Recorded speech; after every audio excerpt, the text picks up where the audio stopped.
Hey, Andrew. Hey, Justin. You scared me. I don't know what we were waiting for, first of all. And then when you hit me with that, I wasn't ready. Okay. Hey, Andrew. No, I thought it was good. That's not good. Welcome to the AudPod. Okay. Are we trying again? Yeah, let's try it again. Hey, Andrew. Hey, Justin.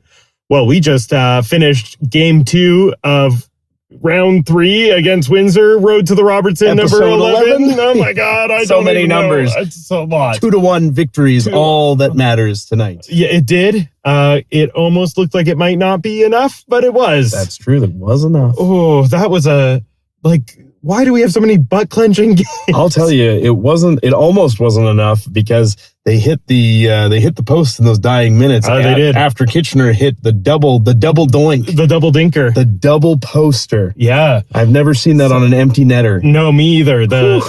Sam O'Reilly, he just took a moment, really zoned in. A moment too long. Maybe one moment too long. Perhaps. But in the end, it didn't even matter. It didn't matter. No, thank goodness. So this was another crazy game. Windsor scored immediately in the first period again. Took that 1-0 lead. Bad turnover. There were repercussions for young Andrew McNeil. Yeah. He didn't play until one of the last shifts of the first period. Yeah, but then he played the rest of the game intermittently, like as usual, and played well. He had some good moments. Yeah. He even had a scoring chance at one point. Yes, it was good. Mm-hmm. So that first period was rough. Like the Rangers did not play well in that first period. It was very disjointed. Yeah. Very disjointed. But then in the second period, they came back. I felt like the disjointedness sort of lasted the whole game. Like they didn't play their best game the whole game. No, there was some weird stuff going on, I think. But I think Windsor's that type of team where they force you to, they play you really hard along the boards. They're a large team. They are very aggressive and they dive bomb all the time when we're trying to do our breakout. Oh, and it's insane. I think you see that the Rangers are going to have to adjust. I think the fact that the Rangers are up 2-0 is incredible. Yeah. Because they need to make adjustments. I think if they make these adjustments going to Windsor, even though it's going to be in their barn, I think we're going to have a little bit shorter series than I originally thought. That's just if they make those adjustments. Yeah, I agree. I think that maybe there was some nerves still lasting into this game, and I'm hoping that getting out of town, going to the away game, sometimes that actually helps alleviate some of those things. Up 2-0 too, in two very close games. We saw Jack Pridham score the game winner shorthanded goal, which was in the second period. We didn't know it was a game winner. Yeah. And we also, of course, we saw the tying goal earlier in the second period on the power play. Was Sam O'Reilly on the power play from Jack Pridham. So that connection is just going. Which all started with a pretty massive 4-minute penalty kill. Yes. At the beginning of the second period. Very good point. The penalty kill was on point tonight. Oh, the penalty kill looked amazing. Like huge. We got a majorly shout out Carson Campbell. Oh, we saw that guy take so many important block shots in the middle of the second period into the third period. The PK 5-on-5, wherever he needed to be, he was blocking amazing shots. He made some great blocks. He also made some good plays to just get the puck out. When, like I said, Windsor is so aggressive, dive bombing, trying to force a mistake. Yeah. And Carson Campbell has to deal with that. And Carson Campbell's not necessarily a puck mover. Yeah. And he dealt with that very well. I thought that Cam Reed and Alexander Bilecki dealt with that really well as well because they are the puck moving, puck carrying type defensemen, and Windsor, they are all over that. They so aggressive. Yeah, so aggressive.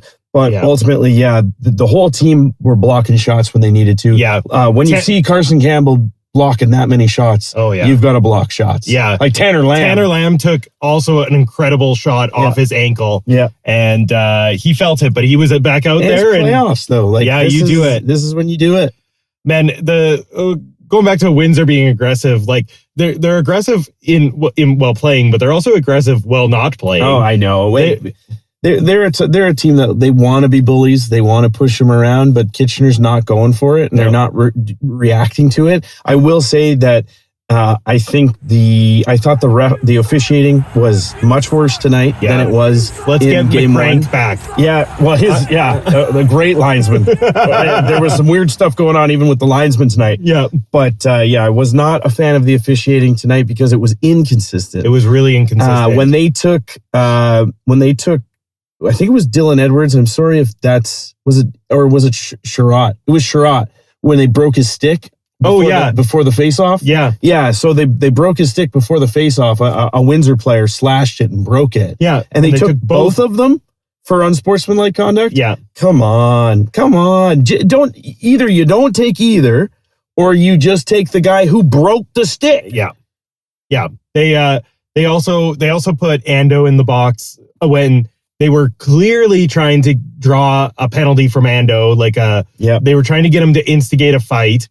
They were trying to get under his skin. And that's the thing. He's up 2-1 and he's trying to defend the lead. He's not going to fight. No. But if you want to drop the gloves, I hate that.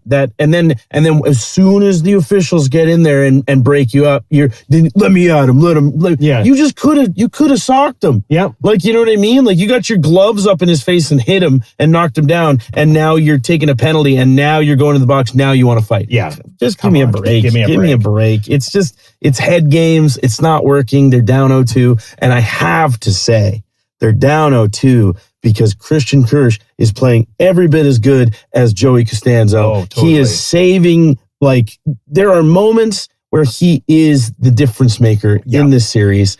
Christian Kirsch lights out tonight. There was right after the 4-minute penalty kill that sort of gained the momentum. I believe it was 5-on-5.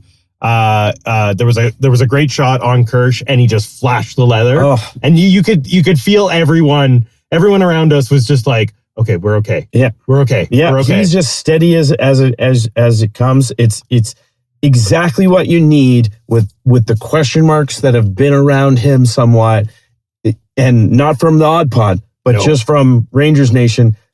If you aren't confident in Christian Kirsch moving forward after that performance tonight, you just don't like goalies. Jack Pridham had himself a night. So he obviously got the shorthanded game winner, which was phenomenal. I mean, it came from a phenomenal pass from O'Reilly. The pass was so gross. It was so sick. They were all over O'Reilly. He had nothing. He's chasing a clearing attempt on shorthanded. Yeah. And he goes in behind and no look passes. We talked about Apple of the Year. Yeah. Well, just went wide of Jack Nesbitt, and Matt Antonovsky clears for the Rangers.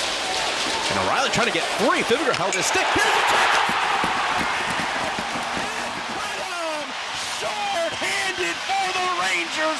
Goals in back-to-back games for Pridham. And the Rangers take their first lead of game 2. They're up 2-1. There's the Apple of the Year. Might be the Apple of the Year. Sorry, Alexander Bilecki. You're going to have 2 runner-ups, I think, because I think that was the Apple of the Year. It was pretty phenomenal. But the actual thing that I wanted to talk about was Jack Pridham with the head games at the beginning of the second period. Okay. So, face-off at 20 minutes. First face-off of the second period. I don't know which Windsor player it was, but he was having a stick battle with Jack Pridham on the wing. And they were having a bit of a stick battle, and Jack just sort of flung the Windsor stick away from him right as the puck dropped. And then, so the Windsor player, he went to turn around to retaliate at Jack, but Jack had already taken a step forward. So Jack was not there when he turned, and then Jack just gave him a little shove and he fell on the ice. It was phenomenal. I loved every moment of Jack Pridham just ruining this guy's day. Yeah, what I like is Jack doesn't generally get too involved in the rough stuff. He doesn't, but I did see him a couple times tonight, get up in guys' face and frustrated. Pushing. And I just think, the bottom line is he's been creating offense in the first 2 rounds. It just hasn't been what we've been accustomed to. It's not goals, but that's fine. Who cares if your 46, 47 goal man isn't scoring if you're winning all the games? It doesn't matter. Exactly. Now we're playing the elite opponent and he's scoring and he had the game winner. It's all you need. Yeah, right. That's so true. So anybody who's saying anything about Jack Pridham, you got to watch the games, not just look at the box. Yeah, score. don't just look at the score. But looking at the score, you would also see that Sam O'Reilly scored his 12th goal in 11 games in the playoffs. So he's just insanity. Unbelievable. Yeah. I looked at you during the game and I said, where's he playing hockey next year? Yeah.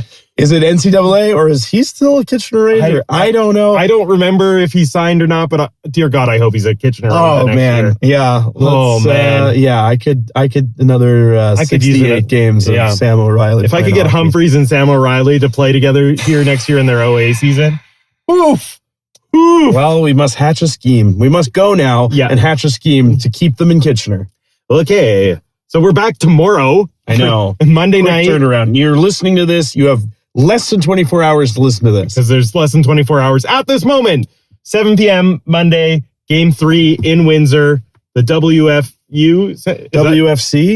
It's not FU Center? Yeah. Okay, well then let's just get out of here. No, let's listen to our one speak pipe. Oh, we got a speak pipe.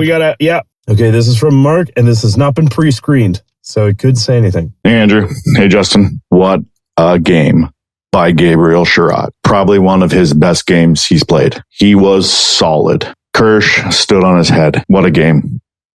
2 big home wins. Yeah. Couldn't agree more. Sherratt had an amazing game. There was a little bit of line shuffling. He was up and down the lineup in different positions, but that actually just shows how skilled he is because he was able to play with whoever put on the ice with him. And he does all the little stuff well, right? Yeah, totally. Like he gets the puck in. He's also one of the guys that he'll force the puck in, he'll dump it in, he'll chase it, he'll get it, he'll go to the dirty areas. A lot of skilled forwards on this team. Yeah. And that's not disparaging that they're dirty work. Yeah. But like Gabriel Sherratt is a guy who works hard and will go to the dirty areas for sure. So good point, because sometimes we get bogged down in the beauty of the scorers and all that kind of stuff. I think it's a good call out on Sherratt. Man, Mark. Thank you, Mark. Yeah. Two voicemails in 2 episodes and both legends. Right? Good work, Mark. And he's still on an undefeated no ums or us streak. I know we're not. No. I went thinking about it saying I'm not on an streak. Yeah. All right. Okay. Tomorrow night, less than 24 hours. Game 3 of this series is in Windsor, not at the WFU Center. I think there's a C in there. We'll see you there. Tomorrow night, we'll be back in our home studio. Yeah, we will. In our basements.